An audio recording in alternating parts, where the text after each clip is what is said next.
Les doy la bienvenida a este tiempo de estudio bíblico. Hoy vamos a estudiar un tema bien bello que se llama la iglesia en las casas. La iglesia en las casas. Y pues traje impresos varios, pues la mayoría como los versículos que nos hablan en el Nuevo Testamento sobre lo que fue la iglesia en las casas. Me gustaría, quiero pedirles que cada uno lo pueda leer.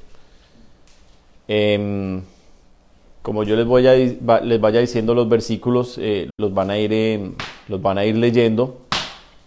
Y hoy vamos a ver este tema bien chévere que nos va a abrir mucho los ojos sobre lo que fue el inicio de la iglesia primitiva, una iglesia que duró nada más ni nada menos que 300 años en avivamiento.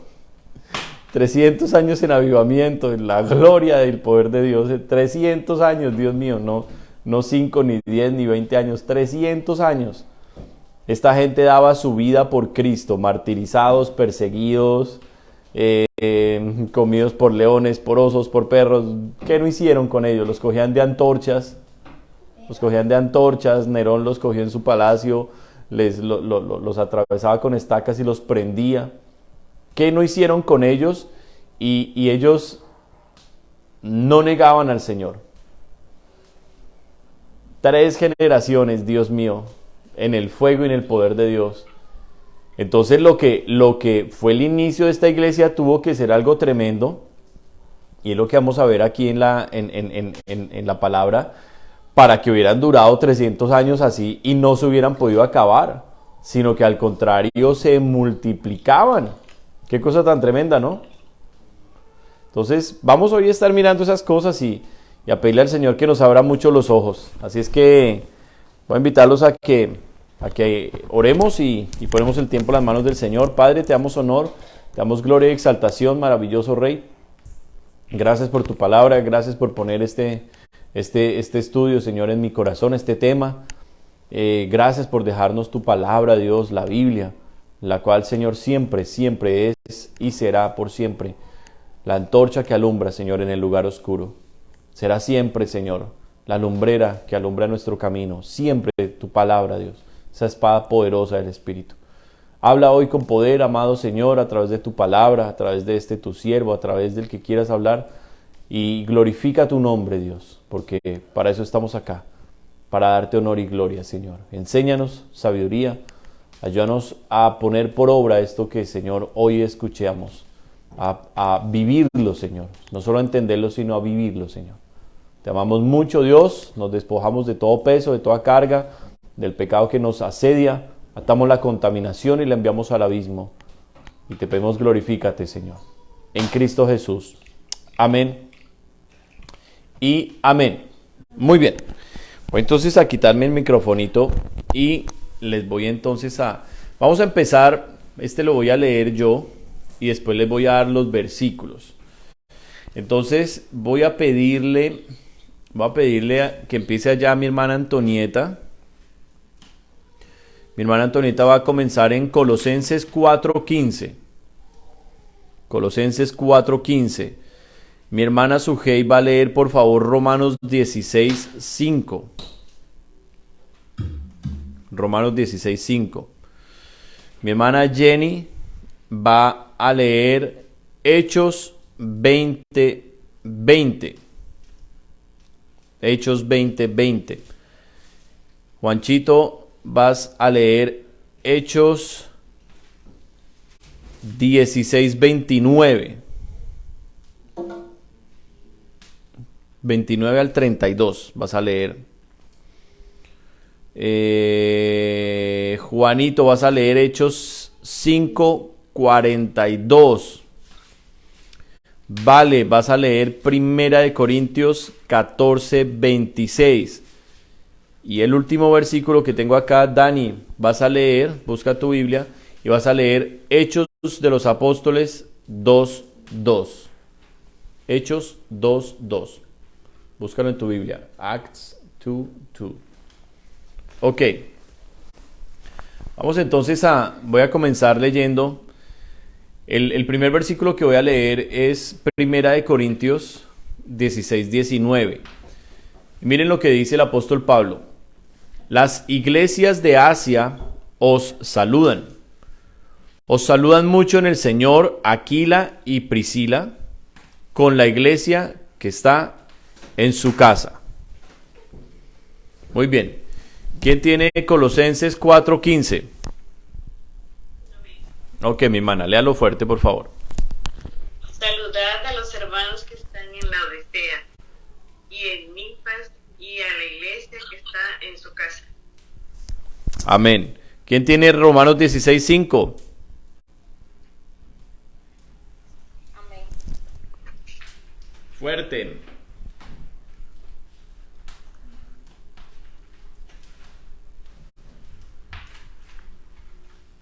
Saludad también a la iglesia de su casa. Saludad a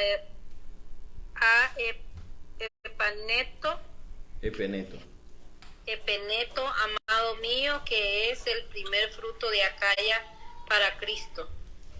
Amén, qué lindo versículo. ¿Quién tiene Hechos 20:20?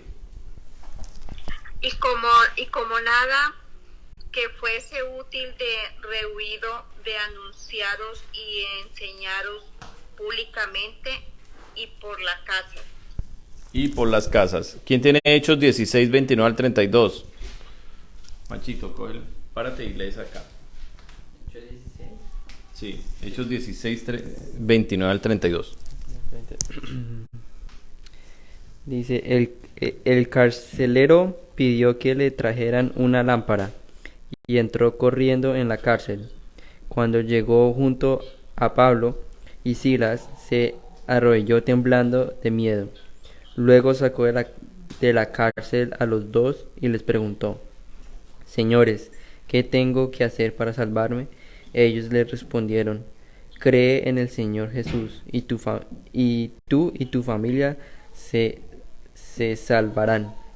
Pablo y Silas compartieron el mensaje del Señor con el carcelero y con todos los que estaban en su casa. Amén. Qué lindo. ¿Quién tiene Hechos 5:42? Ok, te lo voy a poner acá y vas a leer ahí afuera. Y todas las días en el templo y por las casas no cesaban de enseñar y predicar a Jesucristo. Amén.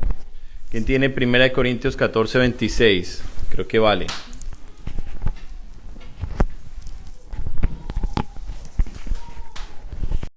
Hermanos míos, cuando se reúnan, todo lo que hagan debe ayudar a los demás. Unos pueden cantar, otros pueden enseñar o comunicar lo que Dios les haya mostrado. Otros pueden hablar en idiomas desconocidos o traducir lo que se dice en esos idiomas. Amén. Muchas gracias. Y termina Dani con Hechos 2:2. Ven acá y lo lees, hijo.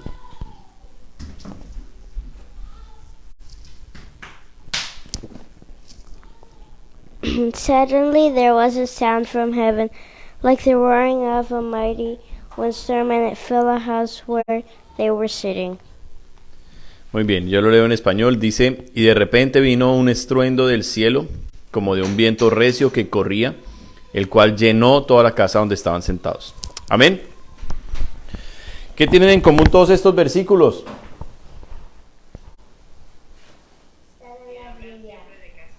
Que están en la Biblia, dice Mateito. Muy bien. ¿Qué más tienen en común todos estos versículos? Alguno dirá que están en el Nuevo Testamento. También es verdad. ¿Qué tienen en común todos estos versículos que leímos? ¿Qué dice mi hermana? Habla de la iglesia en las casas.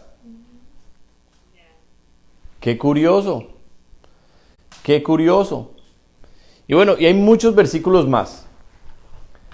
Pero estos son algunos de los ejemplos que nos muestran que la iglesia primitiva se congregaba, su gran mayoría, si no casi todos, en casas. En casas. De hecho, bueno, aprovecho para hacer la preguntita. Álcenme la mano quienes terminaron el libro de Hechos de los Apóstoles, quienes lo terminaron de leer. Una mano por acá. No han terminado. Que no se les va a acabar el año y no lo terminaron de leer. A ver, ¿quiénes más lo terminaron? Muéstrenme por allá. Mi hermana Jenny, mi hermana Tonieta, ¿dónde va?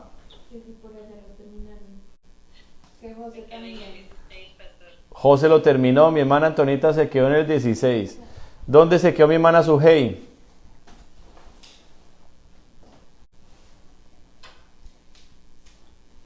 En el 15. En el 15, bueno. Entonces les voy a recomendar que no dejen esa tareita, termínenla. Ojalá esta semana terminen esa tareita, porque es que el libro de Hechos de los Apóstoles nos da a nosotros muchas pistas de cómo se levantó la iglesia. Y yo soy la iglesia, cada uno de nosotros somos parte de la iglesia. Entonces en el libro de Hechos de los Apóstoles nosotros vamos a coger muchos consejos buenos y coger mucha fuercita en lo importante que es la oración. Quiero aprovechar también para hacer otra preguntita. Levánteme la manito, ¿cuántos están orando 15 minutos al día? 15 minuticos al día, mire, por allá tengo varias manos. ¿Cuántos están orando 30 minutos al día? Mire, 1, 2 manos. Es que yo pensaba que solo era de 15 para arriba. Pero... Bueno, empezando desde los 15. Ok, ¿cuántos están orando 45 minutos al día? Como decía Gigi Ávila, ¿qué pasó? Se fue el gozo, se fue la alabanza. Una manito por allá. ¿Cuántos están orando 1 horita al día? 1 horita al día. ¿Ya no hay ni una manito por ahí? ¿La horita y media? 2 horitas. Bueno. Les animo a que sigan en esa disciplina. Y miren, el cristianismo debe tener metas. Debe tener un objetivo en la vida. De lo contrario, nos vamos a quedar y pasan los años y seguimos iguales y no avanzamos. Y ahorita que estamos terminando el año, es un momento de hacer un balance del año. Y el primer balance que debo hacer es cómo estoy con Dios. Amén. ¿Cómo estoy con Dios? No sé cómo fue este año para ustedes, pero para nosotros este fue un año maravilloso. De alcanzar promesas del Señor, de ver la fidelidad de Dios y victorias grandes en Dios este año para nosotros. Y a pesar de que hoy en nuestras congregaciones tenemos poquitos hermanos, eso no nos roba ni la paz, ni nos quita el gozo, ni nos quita lo agradecidos que estamos con el Señor por lo que Él ha hecho, porque está con nosotros y porque tenemos promesas muy bellas para este año que viene. Amén. Pero es un buen momento para hacer un balance y para ponernos metas reales con Dios. Y que el próximo año realmente nos coja en una dimensión muy diferente con Dios. Y no podemos nosotros dar pasos definitivos en el cristianismo si no incluimos la oración diaria como una disciplina. Y el ejercicio es muy práctico. Proponerme 15 minutos. A los que no han llegado a los 15 minutos diarios, arranquen por ahí. 15 minutos diarios. Por reloj. Y no se paren hasta que los hayan terminado. 15 minutos diarios. ¿Lo lograron ya esa semana? La siguiente semana, duplíquenlo, súbanlo a 30. Amén. 30. Ponchito, ¿dónde andas? ¿Estás por acá? ¿O ya estás por London? ¿Estás en dónde? ¿New Brunswick todavía? Pensando allá, ay, los calores de Cuba. 30 minutos, 45 minutos le suben, 45 minutos. Y la siguiente semana suben a 1 hora. Cuando lleguen a 1 hora, yo les quiero pedir, no se bajen de la hora. Ya síganlo como una disciplina el resto de su vida. Síganlo todos los días, una hora de oración. Amén. De esa hora me puedo subir a las 2 horas. 1 hora en la mañana, 1 hora en la noche para los que trabajan. O para las hermanas que tienen más tiempito, ya pueden saltarse a las 2 horitas.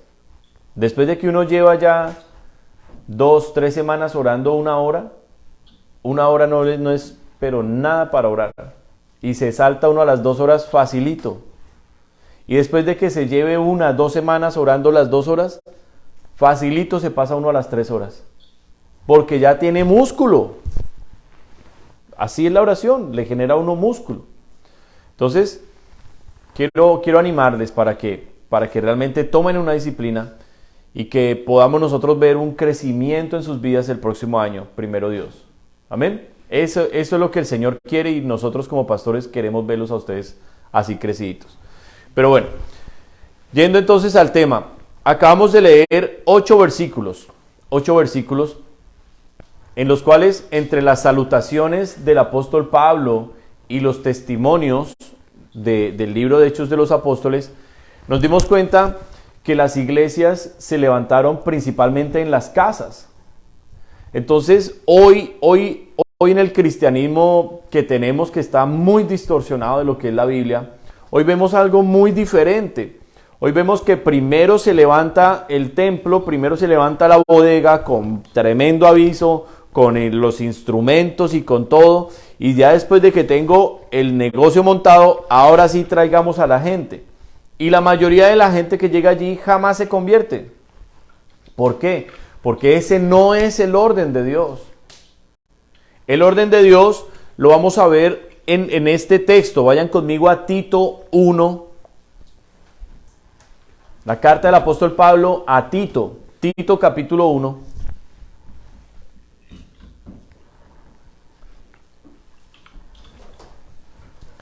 Y dense cuenta cómo entre los versículos que leímos del libro de Hechos, en Hechos de los Apóstoles leímos 1, 2, 3, 4 versículos. 4 versículos. El primer versículo y el más importante en cuanto a que la iglesia empieza en las casas, en Hechos de los Apóstoles, está en la llegada del Espíritu Santo, el día de Pentecostés. ¿En dónde estaban ellos reunidos orando cuando vino el Espíritu Santo sobre ellos y los bautizó con lenguas de fuego? ¿Dónde estaban reunidos? ¿Estaban en el templo? ¿Estaban en la sinagoga? ¿Dónde estaban? Estaban en una casa, en el aposento alto. Estaban en una casa todos reunidos cuando vino el Espíritu Santo por primera vez sobre su iglesia. Y digo por primera vez porque en los últimos 2000 años el Espíritu Santo ha seguido viniendo una y otra vez sobre su iglesia. Amén. Pero fíjese que el primer derramamiento del Espíritu Santo fue en una casa, donde estaban los apóstoles. Si nos vamos al ministerio del Señor Jesucristo, ¿no era el Señor el que entraba en las casas y enseñaba la palabra en las casas también? Entonces, si nosotros queremos ver los resultados de la iglesia primitiva, necesitamos aplicar las fórmulas de la iglesia primitiva. ¿Se entendió eso? Si yo quiero que me vaya como los apóstoles, que predico y la gente se convierte, que oro por los enfermos y se sanan, tengo que hacer las cosas que ellos hacían. Esta era gente que entendió que la oración era fundamental y se metía largas horas a orar, como habían aprendido del Señor Jesús. Esta era gente que entendió que el templo iba a ser destruido por la profecía del Señor Jesucristo y que el verdadero templo seríamos nosotros los creyentes, donde el Espíritu Santo moraría. Eso lo aprendieron ellos el día de Pentecostés, cuando el Espíritu Santo los llenó con poder. Amén. Entonces dése cuenta cómo este tema del edificio, este tema de un espacio físico, comenzó a ser menos importante. No interesaba tanto. Lo que importaba era que ellos estuvieran llenos de la gloria de Dios, porque esa gloria era la que iba a convencer a la gente cuando se predicara. Esa gloria iba a transmitirse a las personas por las cuales ellos oraran. sea, el Espíritu Santo se podía manifestar sobre las personas cuando ellos ponían las manos. El poder y los milagros que Jesús había hecho, ahora ellos lo podían hacer sin ningún límite, porque ellos estaban haciendo lo mismo que su maestro les había enseñado. Amén. Y así comienza a crecer la iglesia cristiana primitiva. Así, esos son nuestros inicios. Y ese sigue siendo el inicio en los países, digamos, que no conocen el Evangelio. Cuando van los misioneros, aún en países que conocen el Evangelio, pero que hay mucha gente que no conoce el Evangelio de Cristo, sino que conoce una religión. Entonces van los misioneros y llegan a las plazas, a los campos, y la persona que escucha el mensaje y que cree, le invita a su casa. El misionero va a su casa, comparte el Evangelio con los que están allí reunidos, y en medio de eso el Espíritu Santo se manifiesta. Hay milagros, hay sanidades, hay liberaciones, hay poder de Dios, y ¡pum!, se convierte uno, se convierte dos, se bautizan esos nuevos creyentes, ojo a la obediencia, se bautizan, y así comienza una obra en una casa. Amén. Entonces, por eso fue que leímos todos estos versículos. Mire lo que decía Pablo una y otra vez. ¿Qué decía Pablo? 1 Corintios 16, 19, ya lo leímos, pero quiero que lo tengan claro. Las iglesias de Asia os saludan mucho en el Señor, Aquila y Priscila, con la iglesia que está en su casa. Priscila y Aquila tenían una iglesia, ¿dónde? En la casa. En la casa. Colosenses 4:15, saludad a los hermanos que están en la Odisea y a Ninfas y a la iglesia que está en su casa. ¿Dónde estaba la iglesia de Colosenses? Había una iglesia en la casa de Ninfas.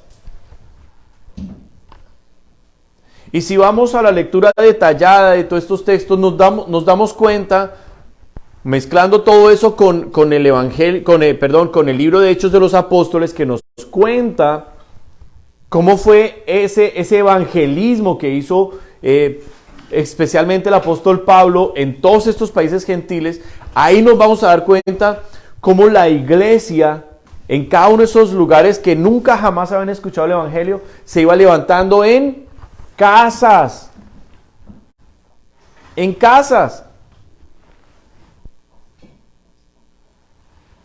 Entonces es importante que nosotros nos quitemos de la cabeza ese orden que la religión nos ha enseñado, que lo primero que se hace es levantar un edificio y ponerle un aviso y luego entonces invitar a la gente a ese edificio. No, es un error.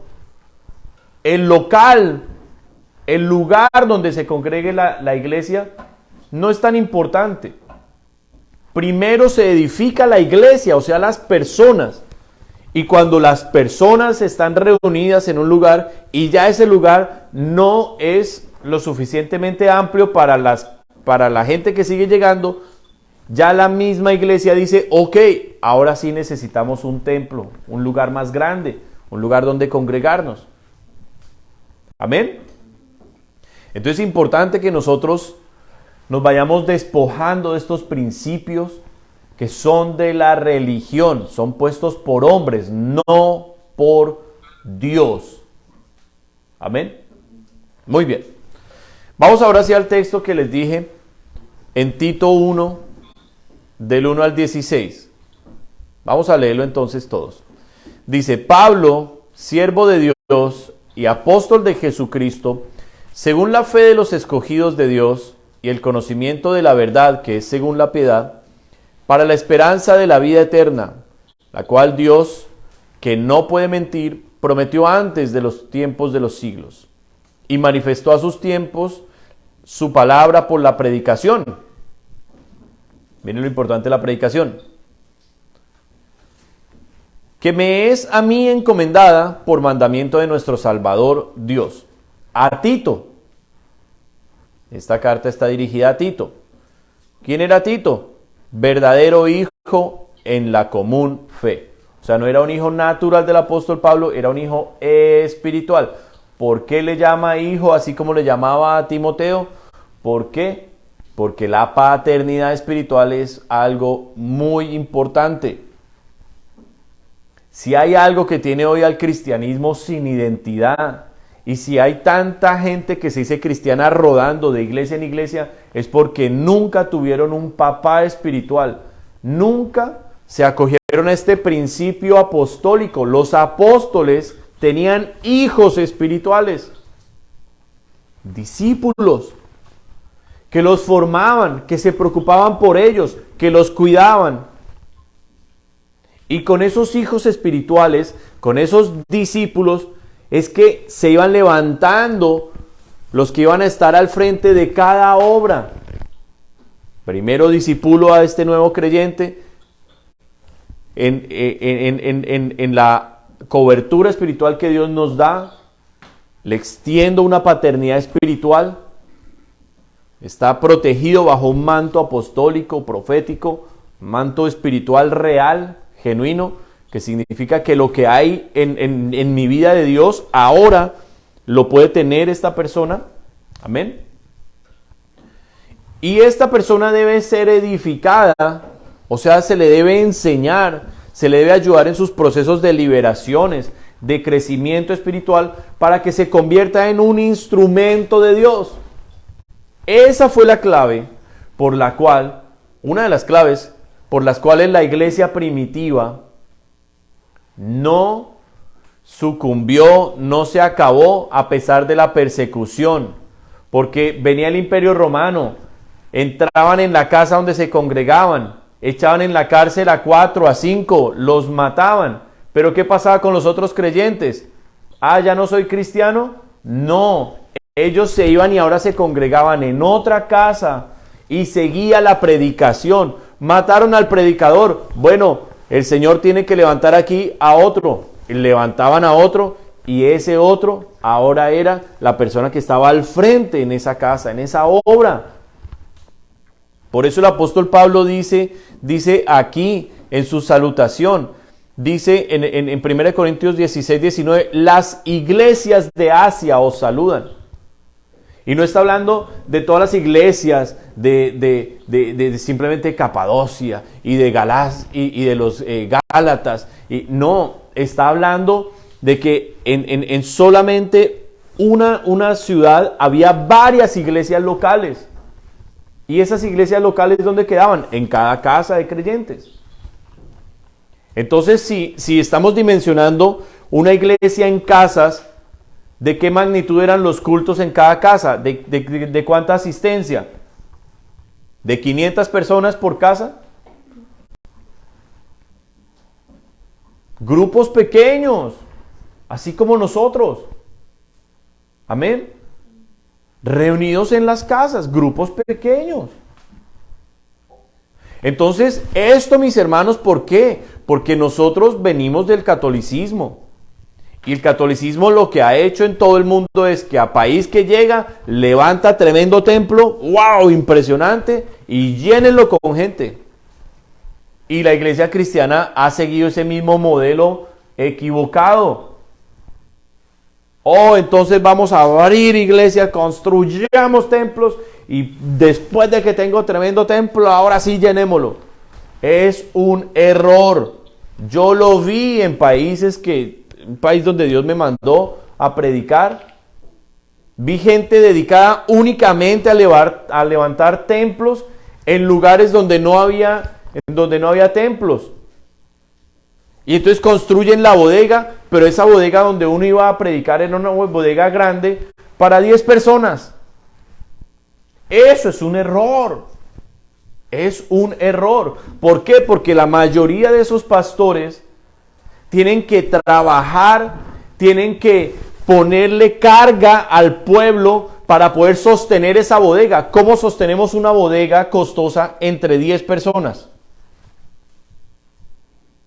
Toca poner cuotas y venga, y una bodega se justifica, pregunto yo. Entonces dése cuenta cómo ese es un error.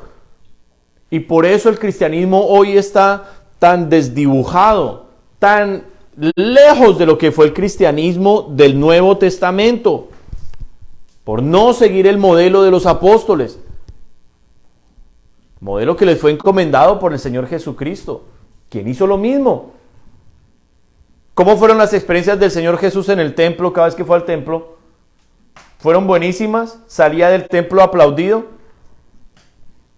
Si ustedes ven los textos en los evangelios cada vez que el Señor visitó el templo,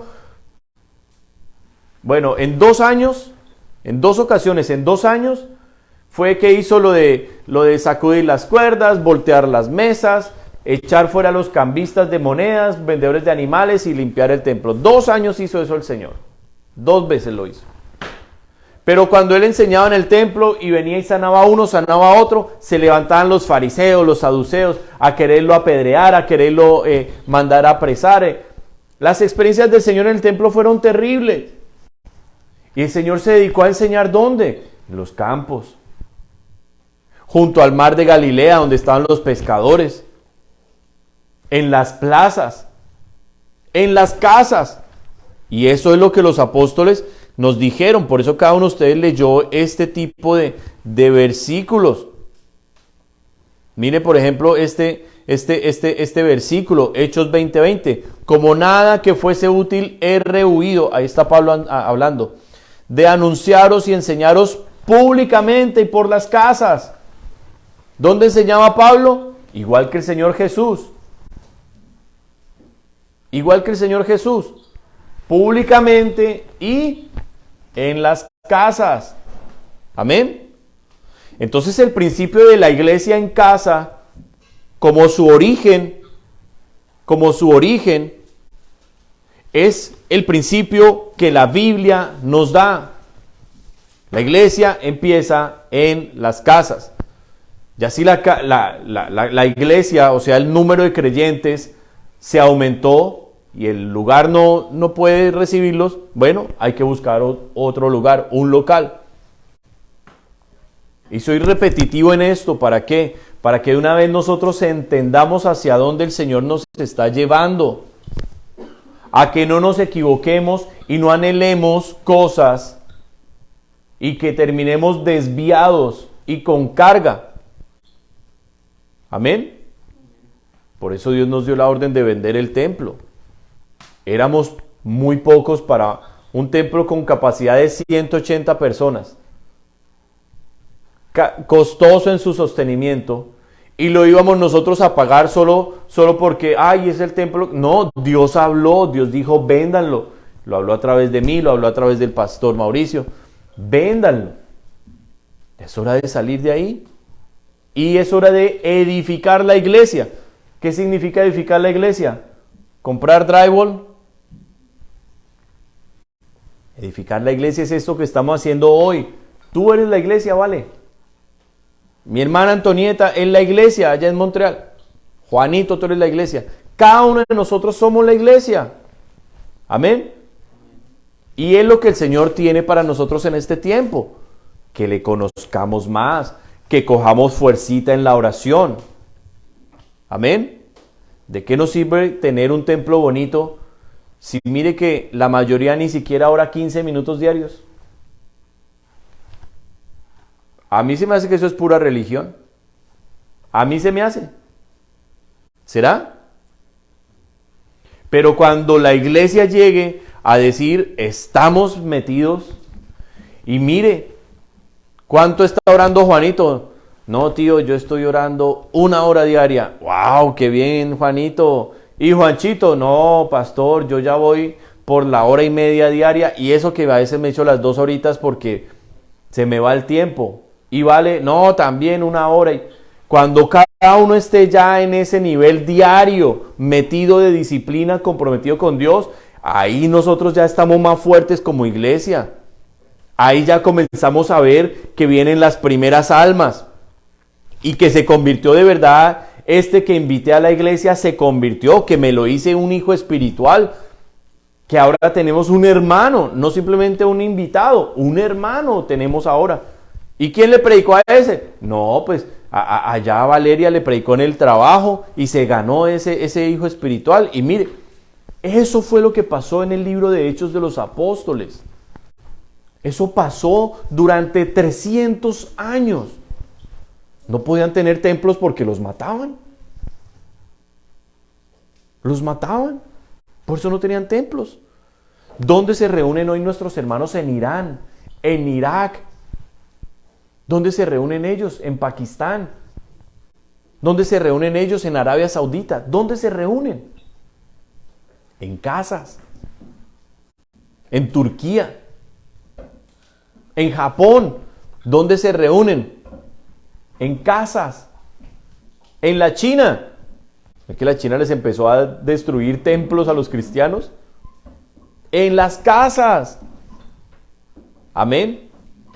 Aquí es Norteamérica que tenemos el Evangelio Light y que, mejor dicho, iglesia que no tenga tremendo templo con luces en el altar, con tremendo aviso. Nosotros con mi esposita nos dimos una pasada por Estados Unidos por varias iglesias y muchas iglesias que vimos en Estados Unidos con la foto del pastor ahí en el aviso de la iglesia, ahí al frente del pastor así. Hermanos, ¿qué estamos buscando? ¿La gloria de los hombres? ¿La fama? ¿Qué es esto? ¿Un reality? No. Esa no es la forma de edificar una iglesia. Esa no es la forma. ¿Cómo va a crecer nuestra iglesia? Cuando cada uno de ustedes se meta en ese tiempo diario con Dios, en profundidad, en amor, en deseo. Cuando cada uno de ustedes tenga una sola meta, conocer a Dios, vivir para Él. El trabajo, secundario. La casa, secundario. La ropa, secundario. Ya esas cosas no son importantes. Cada uno de ustedes empieza a ganar almitas. Amén. Y si no, nos van a pasar otros 20, 50 años y no se ganó ni un alma. ¿Por qué? Porque muy posiblemente ni siquiera la mía propia me la logré ganar. Proverbios 16:32, ¿qué dice? Es mejor el que se controla es mejor el que tarda en airarse que el fuerte, y el que se controla a sí mismo que el que conquista una ciudad. Si yo no tengo dominio propio en mi vida, si no tengo disciplina en mi vida, si no tengo profundidad en Dios en mi vida, ¿para qué le predico a la gente? ¿Para volverlos religiosos igual que yo? No. Primero yo me meto con Dios bien. Lo amo, le hablo mis problemas, mis errores. Ay, libérame, Señor, cámbiame, Señor. Este es mi año contigo. No escuché ni un solo amén. Este es mi año contigo, Señor. Todos los demás años ya pasaron. Este año me voy a meter contigo de lleno, Dios. Dame la fuerza. Y lucho hasta que lo alcanzo. Amén. Para los que vieron la final de Argentina, arrepiéntanse. No, mentiras. Quedó Argentina campeón del mundo. ¡Wow! Tremendo. Y entonces había la gran batalla de cuál ha sido el mejor jugador, Maradona o Messi. Y entonces el talento de Maradona y todos los títulos de Maradona. Pero mire cómo terminó ese tipo. Una vergüenza la vida, una desgracia la vida de ese tipo. Un pésimo ejemplo para la juventud. Y ahorita cogen a Messi, yo no sé cómo va a terminar Messi, pero lo cogen al hombre y comienzan a hacer un análisis de la vida de él. Les prohíben ir a fiestas, les prohíben trasnochar, una dieta súper rigurosa, ejercicio. El hombre es casado. Y mi esposita me contaba algo que me llamó la atención. Yo no soy ya afiebrado al fútbol, no sé nada de fútbol, nada, todo lo que sabía se me olvidó. Pero entre las noticias que han estado así llegando a los celulares y todo, mi esposita me contaba una noticia de Messi, que el hombre, por respeto a su esposa, nunca se toma una foto con una mujer abrazándola, ni deja que lo abracen, sino que él siempre así y por respeto a ella. Y es un hombre que ya ha superado los títulos de cualquier de los futbolistas a nivel mundial. Disciplina, orden en su vida. Por eso es el mejor jugador del mundo y lo ha sido varios años. ¿Cómo vaya a terminar él? Yo no lo sé. Yo no lo sé porque no tiene a Cristo. Pero en el tema futbolístico va a ser muy difícil que se levante una persona de ese nivel y que lo supere aún. Este tipo puso la marca más arriba.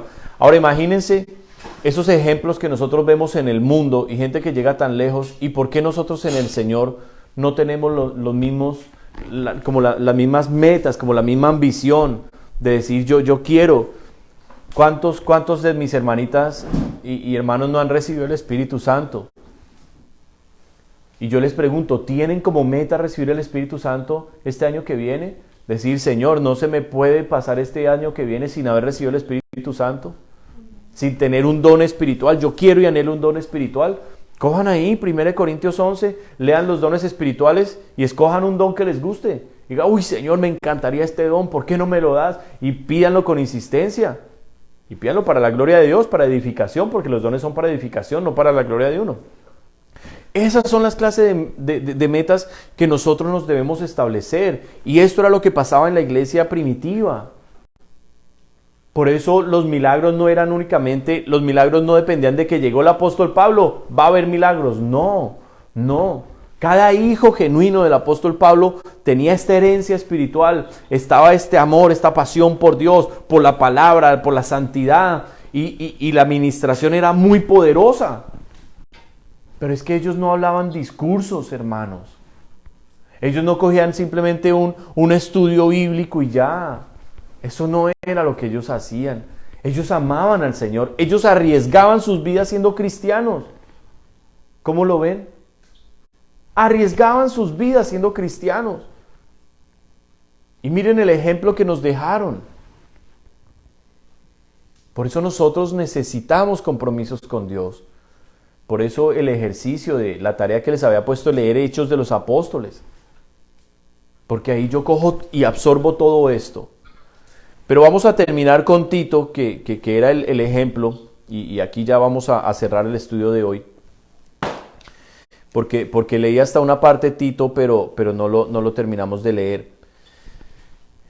Entonces Pablo le sigue escribiendo a Tito, su hijo espiritual, versículo 4. Dice, versículo 5, por esta causa te dejé en Creta. Ojo a ese detalle.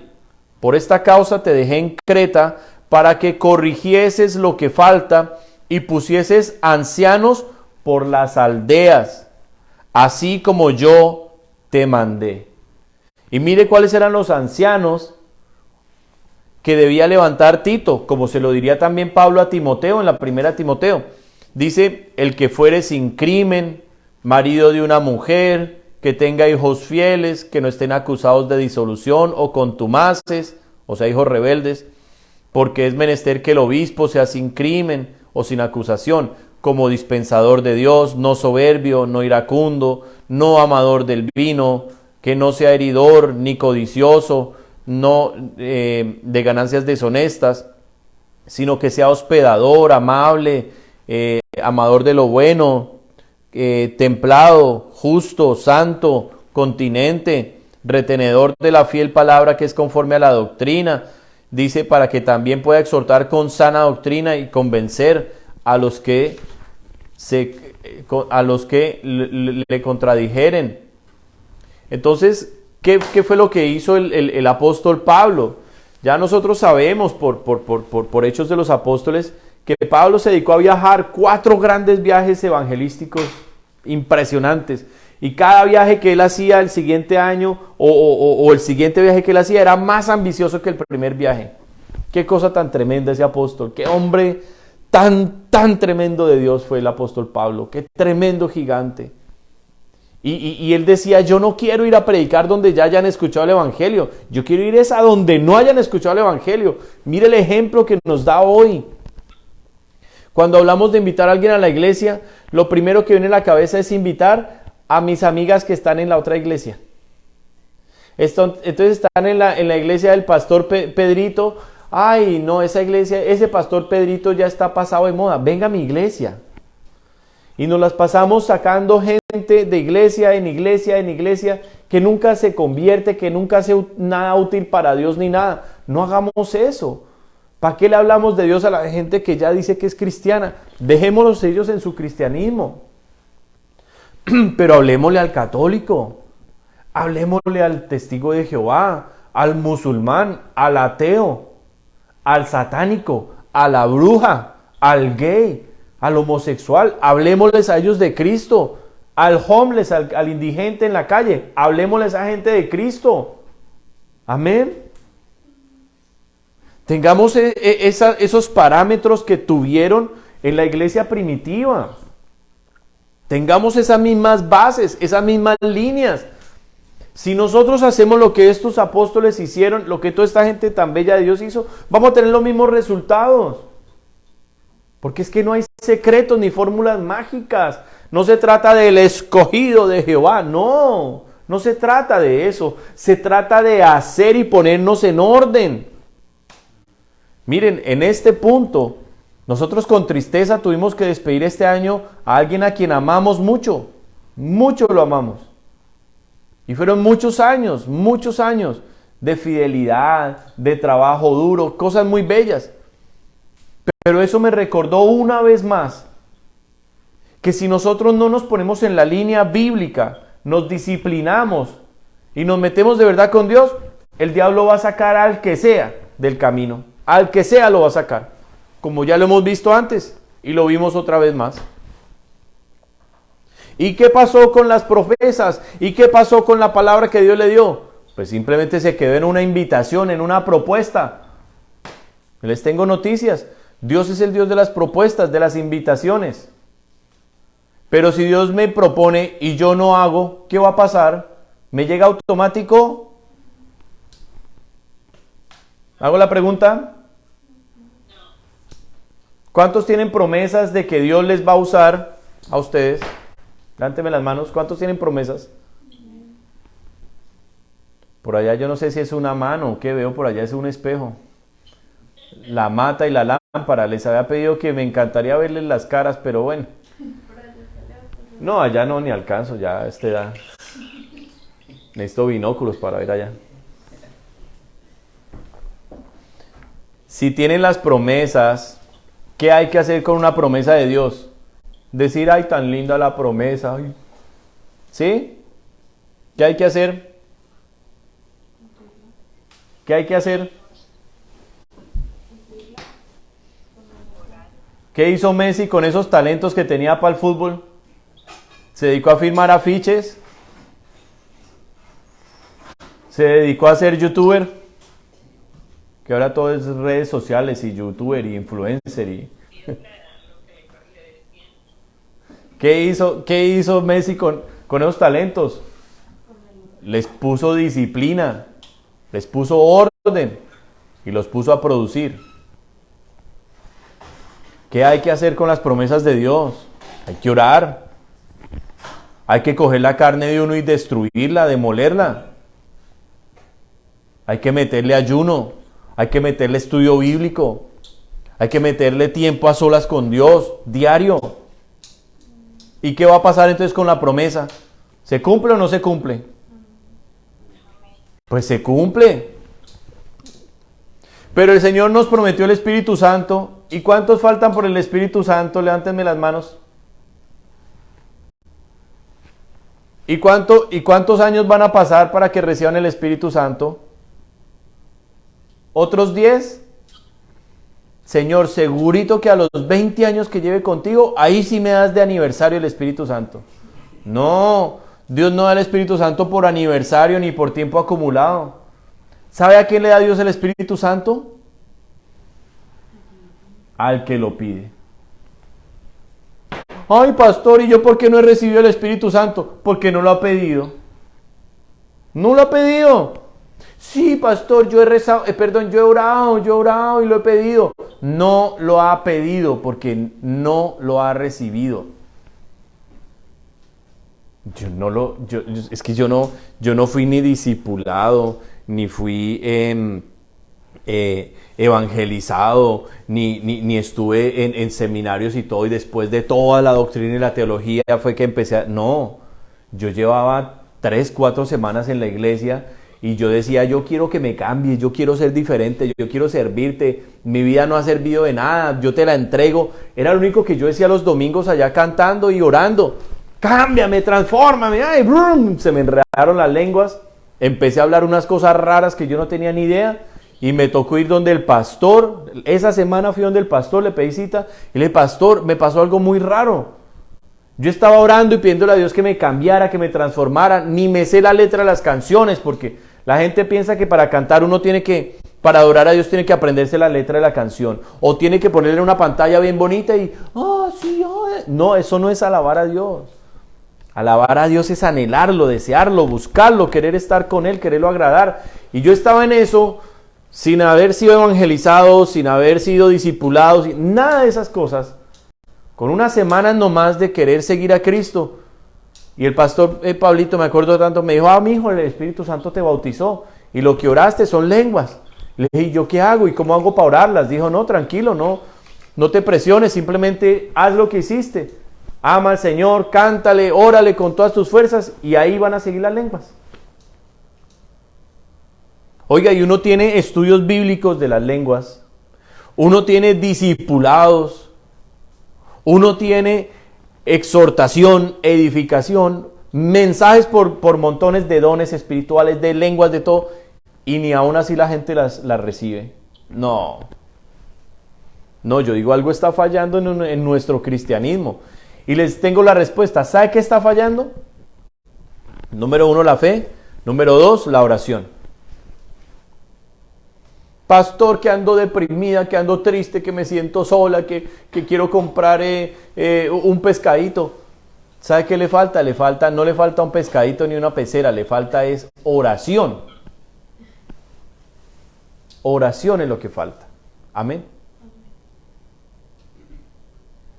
Y así fue que se levantó la iglesia primitiva. Pablo le está diciendo a Tito, en el versículo 5 le dice, fue por esta razón que te dejé en Creta. ¿Creta qué era? Creta era una isla. ¿Y por qué Pablo tuvo que mandar a Tito a la isla de Creta y dejarlo allá? Dice, para que corrigieses lo que falta. ¿Cómo así? ¿Cómo así, apóstol?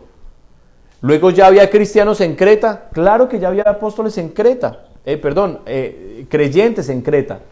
Pero ¿por qué el apóstol Pablo coge a su hijo espiritual Tito, de su confianza, de su unción, de su cobertura, y lo deja en Creta? Porque si ustedes hacen un estudio detenido de Hechos de los Apóstoles, en el día de Pentecostés, cuando vino el Espíritu Santo, dice que entre los que estaban allí, que entendían lo que los apóstoles hablaban en su idioma, había gente de Creta, había cretenses. Ellos se convirtieron al Señor, fueron parte de los 3,000 que se bautizaron y regresaron ya convertidos en cristianos a Creta. Y allá, ¿cómo iban a leer la Biblia? No tenían Nuevo Testamento. Es que ni Antiguo Testamento, porque era carísimo tener un rollo, una hoja de la palabra, era carísimo. ¿Cómo se edificaron? Ellos que tenían apenas, tenían, el bautismo, la predicación de Pedro, Cristo es el Mesías, pero necesitaban corregir muchos errores doctrinales, coger disciplina, formación, establecer una iglesia correctamente con fundamentos sólidos. Y por eso Pablo, cuando encuentra que hay cristianos allá en Creta, deja a Tito y le dice, hazme un favor, Tito, corrígeme todo lo que se aprendió mal. Por favor, dale los rudimentos de la doctrina de Cristo. Háblales sobre el juicio eterno. Háblales sobre lo que es la fe en Dios. Háblales sobre la doctrina de bautismos. Háblales sobre el arrepentimiento de las obras muertas. Enséñale los rudimentos, la imposición de manos. Enséñale los rudimentos y comiénzalos a edificar sobre la doctrina que nosotros los apóstoles hemos recibido del Señor Jesús. Por eso Pablo deja a Tito allá en Creta. Y le dice, no solamente corrige, enseña, levanta, sino que también vas a mirar cuáles de esos que se han convertido, más los nuevos creyentes, quiénes de esos son esposos de una sola mujer. que tienen un hogar bien formado, con hijos en orden, no hijos rebeldes y contumaces, no, con los hijos en orden, que se nota que los hijos le hacen caso, que el hombre es trabajador, que el hombre es de buen ejemplo, que lo que tú has predicado el hombre lo retiene, lo escucha y lo retiene y lo aplica. A esos que tengan ese buen testimonio, tú los vas a establecer como ancianos en esa casa. Claro, la próxima casa que se tiene que levantar acá en New Brunswick, ¿cuál es? ¿La de ustedes dos? Esa tiene que ser la próxima iglesia aquí en New Brunswick. La de ustedes dos. Juan Diego está casado. Juan Diego está bien en su hogar como cabeza. Yo los veo bien, muchachos. Los veo bien. Yo espero que no se bajonen y que no se desanimen. Que sigan adelante. Que cuando lleguen los niños, bien disciplinados los niños. Que hay que aplicar la varita, pero yo te he visto muy bien, vale, con los niños. Antes toca medirles la varita. Esconderles la varita. Y ese buen testimonio, y ese amor, y esa disciplina que yo les digo que hay que coger, que el Señor nos está invitando a todos a coger esa disciplina, esa fuerza en Dios, ya para ese momento uno va a decir, wow, mire ya dónde van. Hay que abrir un grupo familiar allá, hay que invitar allá inconversos. ¿Y quién va a predicar allá? Pues Juan Diego. ¿Y quién va a atender ese grupo? Pues Juan Diego.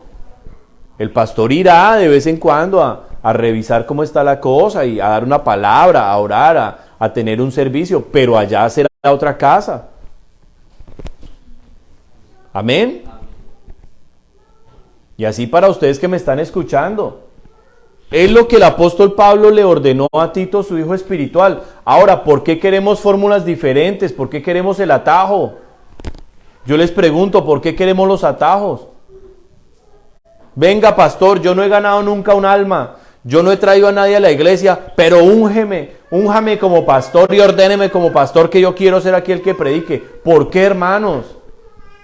Cuando hay desobediencia, cuando hay rebeldía, cuando hay falta de sujeción, ¿por qué? ¿Que porque lleva años con uno? No, mis hermanos, esto aquí no es, las cosas no se ganan así. Aquí el que manda es el Señor. Y nosotros tenemos ejemplos muy bellos en nuestra iglesia, en Colombia. Hermanos que llevan muchos años, fieles, dedicados al Señor, pero no han sido todavía ordenados como pastores, no han sido ungidos como pastores. ¿Por qué? Porque Dios todavía no ha dado la luz verde. Ahora yo les digo, ¿cuántos números necesitamos para que sea iglesia? ¿Quién tiene la respuesta? ¿Cuántos números necesitamos para que haya iglesia? 2 no, 1. Yo soy la iglesia. Tú eres la iglesia. Allá está la iglesia de Montreal. ¿Y cuántos miembros tiene la iglesia de Montreal? Yo le pregunto, ¿cuántos miembros tiene la iglesia de Montreal? 1. Ella es la iglesia, la hermana es la iglesia.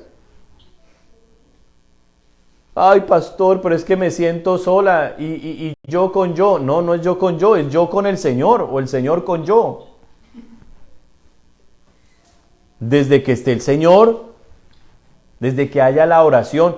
Ahora, ¿cómo le vamos a hablar a las almas? ¿Cómo le vamos a hablar a la gente si primero no tenemos oración fuerte? ¿De qué les vamos a hablar? De consejitos. Termina uno diciéndole, no, mire, ahí para que no se le haga tanto hielo, échele salecita y verá. Pero la gente necesitada de Cristo y no tenemos una palabra para ellos. No tenemos unción para orar por un enfermo, por nada. ¿Por qué? Porque nos falta mucho meternos con Dios. Muy vivitos para este mundo. Y eso hay que cambiarlo. Amén. Entonces, este fue el ejemplo de cómo en el Nuevo Testamento se establecían las iglesias, se asignaban a los encargados en cada lugar. Es el ejemplo porque en London el que quedó encargado fue José. Había una promesa de Dios, una palabra de Dios sobre otra persona, pero la otra persona, hermanos, hizo lo de Maradona y no lo de Messi. ¿Qué le vamos a hacer? Mire, Maradona hoy sería un tipo tremendo, reconocido, multimillonario y un ejemplo para miles de jóvenes. ¿Pero qué hizo? Hermano, se puso de rebelde, se puso de malgastador y de todo, y se tiró su vida. ¿De cuántos años murió Maradona? Como de 50, ¿no? 54. Imagínese un tipo tan joven. Imagínese un tipo tan joven. Si uno a los 44 siente que apenas está empezando a vivir.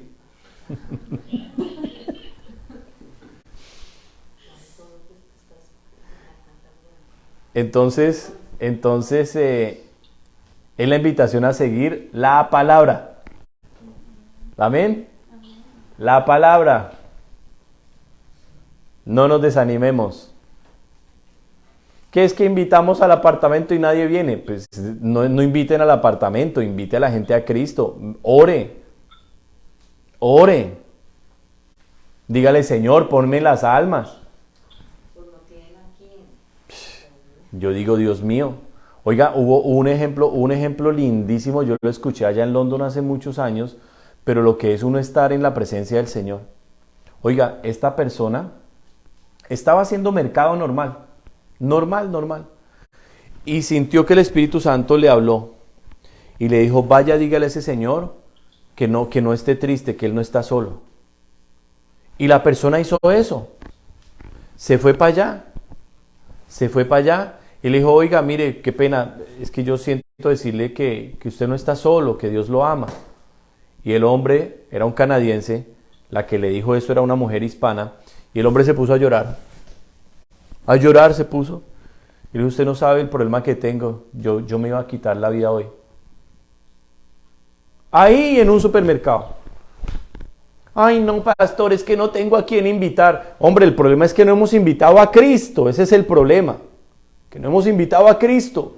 Cuando yo invite a Cristo a mi casa y no lo deje salir de mi casa, Cristo me va a dirigir, me va a hacer así como a Felipe. Vaya, párese allá, corra, háblele a esa persona, háblele a ese otro. Amén. Por esto este es un tiempo en el que Dios cortó muchas ramitas que ya estaban secas y dijo, no, el árbol hay que ponerlo bonito, vamos a dejar una basecita chiquita, bonita, y esa basecita se va a edificar, se va a meter conmigo. Yo los voy a llenar y cuando comiencen a crecer esas ramitas, ahora sí va a haber fruto. ¿Amén o no amén? No hay de otra forma. Nos toca levantar la iglesia como la Biblia dice, no como se nos ocurra, o como el cristianismo moderno, que es realmente un asco, está enseñando. No es así. Amén. Vamos entonces a orar, mis hermanos, mis hermanas amadas, las animo. A ustedes también los animo. Vamos a meterle la ficha esta semanita. Vamos a empezar mañana, que es sábado. Vamos a empezar. A los que no tienen los 15 minutos, empiecen mañana mismo. 15 minuticos. ¡Bum! Ahora, yo espero que todos estén leyendo la Biblia todos los días. Y no el versículo que me llega por Facebook. No. La Biblia en orden y mi capitulito diario al menos. Mínimo, un capítulo diario. Mínimo. Y que le echemos... Mire, Dios me ha enseñado tanto este año. Me enseñó con la piscina. Lo terrible que fue limpiar el agua para quitarle eso verde que fue, mejor dicho... Cuánto trabajo, y después de quitarle lo verde y tenerle el agua clarita, el reto ahora era mantenerla clarita, que no se me volviera a dañar el agua. Uy, qué cantidad de trabajo. Ahora Dios me está enseñando aquí con esa chimenea. Con la chimenea he aprendido a armar el fuego. Que eso no es simplemente juntar los palos y echarle candela y ya, no. Y que cuando parece que se está apagando el fuego, ¿sabe qué hago? Cojo un palo de esos que ya está seco, que parece que se apagó, y empiezo a chuzarlo y a romper ese palo. Los pedazos que se desprenden están muy calientes porque el palo está concentrado el calor, están tan calientes que caen, se ponen anaranjados, ¡fum!, echan llamita y el palo que parecía seco otra vez se enciende. Yo digo amén, porque es que eso es lo que hace Dios con nosotros. Que parece que me estoy secando y que... No, Dios lo que lo empieza a chuzar con estas palabras que su pastor le habla con tanto amor. Lo empieza a chuzar y a chuzar, a quitarle todo eso, pero eso que se cae, se quema y viene el fuego del Señor y enciende otra vez la llama. Amén. Amén. Entonces vamos a orar y vamos a pedirle al Señor que nos quite todo eso feo que nos está secando. Se lo vamos a pedir ahorita mismo. Vamos a dejar esas caras largas, esas caras tristes, porque el Espíritu Santo, uno de sus preciosos, preciosos testimonios que da en nuestra vida o frutos, es el gozo. Amén. Amén. Entonces vamos a orar. Padre, queremos darte gracias porque siempre tu palabra llega a tiempo y es buena, Señor. Palabra que nos edifica, que nos habla, que nos levanta. Y una palabra muy para el tiempo que estamos viviendo nosotros como iglesia acá, en Canadá. Es una palabra para nosotros, Señor, para nuestra iglesia, Dios mío. Para el remanente que tú has dejado, Señor. Que tú quieres edificar son las vidas, a nosotros mismos. Y yo no puedo acá ponerme como hipócrita a mandar a la gente a orar si yo no estoy metido contigo diario, Señor, encerradito contigo como debe ser. Por eso te doy gracias, Padre, porque me lo has permitido. Me has hecho entender el error tan gigante que cometí cuando dejé la oración. Cuando oraba, Señor, hubo días que oré menos de 10 minutos en un día. Eso fue espantoso, eso me llevó al fracaso, Dios, a recoger tantas cosas tan mal. Porque se vuelve uno autosuficiente. Y ahí, Señor, es un peligro, porque hasta la salvación la puede perder uno.